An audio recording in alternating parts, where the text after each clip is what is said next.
ناظرین، نیتوں کا حال تو میرا رب جانتا ہے، لیکن پاکستان کی سیاست میں مذہبی ٹچ ہمیشہ سے استعمال کیا جاتا رہا ہے۔ ہمارے ہاں مقبولیت کے لیے اور اپنی سیاست کو طوالت دینے کے لیے یہ کوشش کی جاتی ہے کہ سارے وہ طریقے استعمال کیے جائیں جس کے نتیجے میں آپ مقبول بھی ہوتے ہیں اور لوگوں کی ہمدردی بھی حاصل کر لیتے ہیں۔ ماضی میں بھی یہ سوالات بار بار اٹھے جب جنرل ضیاء الحق نے کہا کہ اگر اسلام چاہتے ہو تو مجھے ووٹ دو۔ بڑی تنقید بھی ہوئی، کہا گیا کہ وہ اپنے اقتدار کو طویل دینے کے لیے اس قسم کا نعرہ عوام کے سامنے لے کر آئے۔ پھر عوام نے دیکھا کہ انہوں نے ریفرینڈم کروا کر یہ ثابت کیا کہ وہ اسلام کے نام پر ووٹ حاصل کر سکتے ہیں۔ بعض مذہبی جماعتوں پر بھی تنقید کی جاتی ہے کہ وہ مذہب کی آڑ میں ووٹ طلب کرتی ہیں، لیکن اس کے ساتھ ساتھ سیاسی جماعتیں دیگر جو ملک کی بڑی سیاسی جماعتیں ہیں کہیں نہ کہیں وہ بھی مذہبی ٹچ کو ضرور استعمال کرتی ہیں۔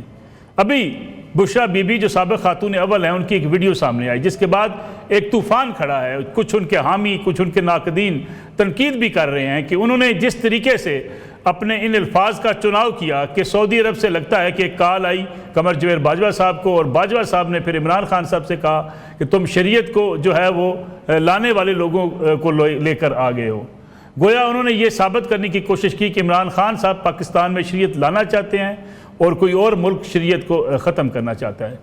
اس سے جہاں ہماری خارجہ پالیسی کو نقصان پہنچتا ہے، وہاں یہ آوازیں بھی اٹھتی ہیں کہ سیاسی جماعتیں شریعت کے نام پر ووٹ لینے کے لیے کتنی بے تاب نظر آتی ہیں۔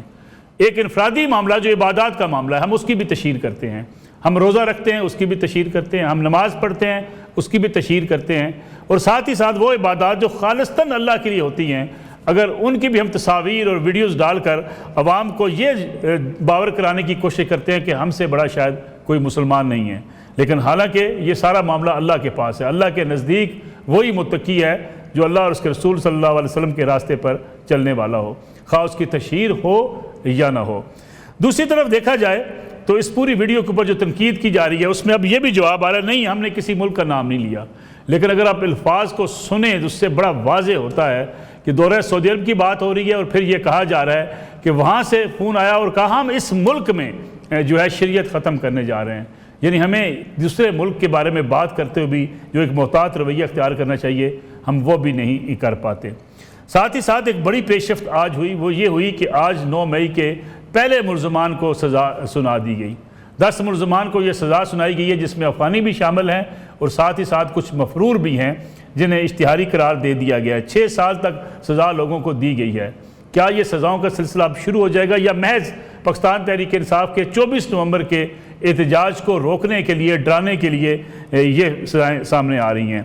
پھر دوسری طرف اسلام آباد اس وقت بند کر دیا گیا ہے، راستے بند ہیں۔ 24 نومبر کو پی ٹی آئی نے اسلام آباد جانا ہے، لیکن ابھی سے تمام سڑکیں بند کر دی گئی ہیں، راستے بند ہیں، کنٹینرز لگے ہوئے ہیں، لوگ پریشان ہیں، جنہوں نے اپنے کام پر جانا ہے انہیں مشکلات کا سامنا ہے۔ حکومت اور ریاستی ادارے اور پولیس کا موقف یہ ہے کہ ہم نے لا اینڈ آرڈر کو بہتر کرنے کے لیے، سیکورٹی کے لیے ان راستوں کو بند کیا ہے۔ دوسری طرف تحریک انصاف بضد ہے کہ وہ اسلام آباد آئے گی اور اسلام آباد آ کر وہ اس وقت وہاں بیٹھے رہیں گے جب تک ان کے مطالبات منظور نہیں ہو جاتے۔ خبریں یہ بھی ہیں کہ اسٹیبلشمنٹ کی طرف سے صاف انکار ہے، نہ مذاکرات ہوں گے نہ بات چیت ہوگی، اگر بات کرنی ہے تو حکومت کے ساتھ کریں، اسٹیبلشمنٹ کہیں کوئی کردار ادا کرنے کو تیار نہیں۔ یہ بھی آج کے پروگرام کا موضوع ہوگا۔ میرے ساتھ موجود ہیں پاکستان پیپلز پارٹی کے سینئر رہنما قادر مندوخیل صاحب، ان کے ساتھ تشریف رکھتے ہیں مسلم لیگ نواز کے سینئر رہنما اور پنجاب حکومت کے ترجمان سید کوثر کاظمی صاحب، ندیم قریشی صاحب پاکستان تحریک انصاف کے رکن صوبائی اسمبلی ہیں، ان کے سینئر رہنما ہیں، وہ بھی ہمارے ساتھ موجود ہوں گے۔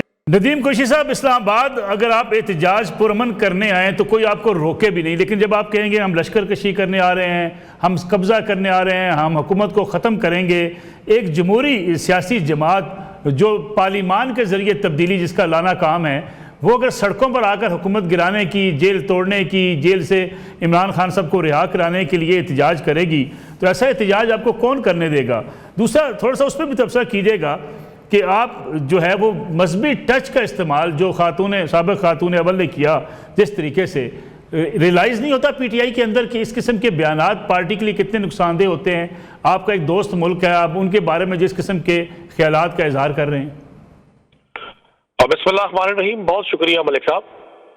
آج تو ماشاءاللہ قادر مندوخیل صاحب کے ترکش میں بھی بہت تیر ہیں اور کاظمی صاحب بھی آج تو بہت غصے میں ہیں، اور سونے پہ سہاگا یہ کہ آپ ہوسٹ ہیں۔ آج اللہ تعالیٰ مجھ پر رحم فرمائے، میں آپ کو گزارش کر دوں حضور، یہ تنقید ہے یا تعریف ہے ندیم بھائی؟ اب دیکھیں اصل میں ہمارے پی ٹی آئی کے دوستوں کا مسئلہ، میں گزارش کروں ندیم کوئی صاحب سے آپ سے ذرا تھوڑی سی معذرت کے ساتھ، پی ٹی آئی کے دوستوں کا مسئلہ یہ ہے کہ انہیں میراثی چاہیے ہوتے ہیں، جو صبح کے عمران خان اور پاکستان، بس ان کے علاوہ اگر ان سے تھوڑی سی تنقید ہو برداشت نہیں ہوتی۔ اچھا ملک صاحب وہ جو میراثی ہے، ملک صاحب وہ جو میراثی ہے وہ بھی ان کے نہیں ہے، انہیں اپنا یوٹیوب چینل چاہیے، اپنے ویورز چاہیے، وہ اس وجہ سے تعریف کر رہے ہیں۔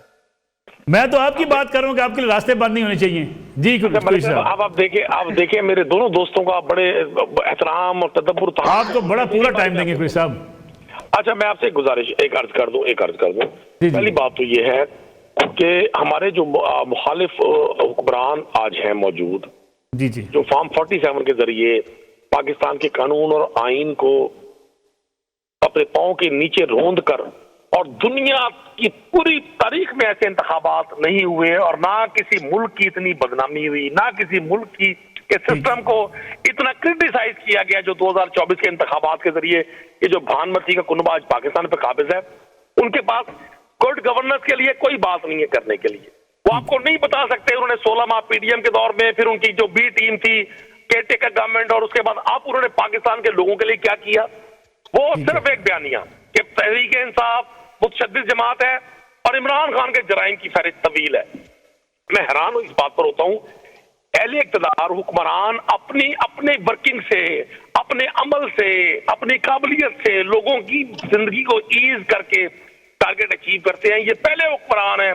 جو ایک بیانے کے پیچھے چھپے ہوئے ہیں۔ ابھی قادر مندوخیل صاحب نے پوری چارج شیٹ بیان کر دی، قانون دان ہے۔ میں ان سے پوچھوں گا جب آپ 3 دن انتظار کرتے رہے اس جماعت کے ساتھ الائنس بنا کے گورنمنٹ کرنے کا، اس وقت آپ کو احساس نہیں ہوا تھا؟ آج اگر آپ کہتے ہیں بلّہ مجھے بڑی تکلیف ہے، پارا چنار کے شہداء کی بچے ہیں ہمارے، بڑا میں تکلیف میں ہوں، میں اذیت میں ہوں، میں صاحب اولاد ہوں، پاکستانی ہوں، مسلمان ہوں، کیسے ہو سکتا ہے کہ ہمارے بچے شہید ہوں، وہ بلوچستان میں ہوں، وہ سندھ میں ہوں، وہ پنجاب میں ہوں، وہ پارا چنار میں ہوں؟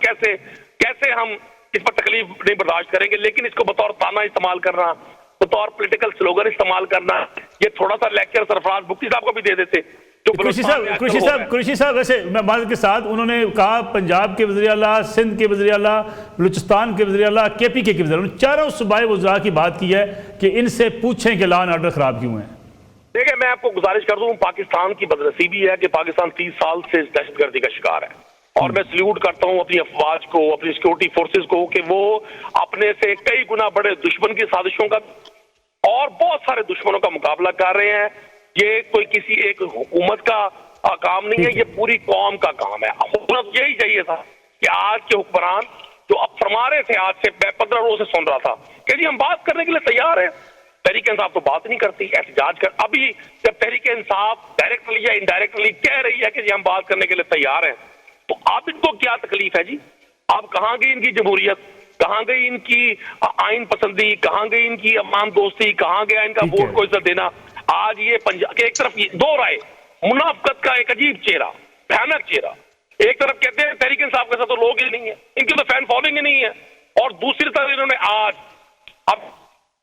احتجاج میں پورا اسلام آباد بلاک کر دیا ہے۔ ابھی نوٹیفیکیشن آیا ہے کہ جی موٹر وے بند ہوں گے، پیٹرول پمپس کو کہا جا رہا ہے پیٹرول نہیں دے رہا، ٹرانسپورٹر کو کہا جا رہا ہے ٹرانسپورٹ بند کرتے ہیں۔ بھائی کس لیے کر رہے ہیں؟ ٹھیک ہے، اگر آپ کے معاشی اشاریے اتنے اچھے ہو گئے ہیں، اگر راوی چین چین لکھ رہا ہے، اگر کراچی سے پشاور تک ڈنکے بج رہے ہیں سرکار کے، تو پھر تو عوام ہمارے ساتھ نہیں آئے گی۔ یہ خوف کا شکار ہیں آپ اس جبر کو، اس ڈنڈے کو جب آپ کے خلاف استعمال ہوتا تھا 99 میں تو آپ انقلابی بنے ہوئے تھے، جب آپ کے خلاف استعمال ہوتا تھا 88 میں بی بی کے دور میں تو آپ انقلابی بنے ہوئے تھے۔ اب آپ ایک ایسے شخص سے جو جیل میں قید ہے، ایک جیل میں قید ہے، ایک ایسے شخص سے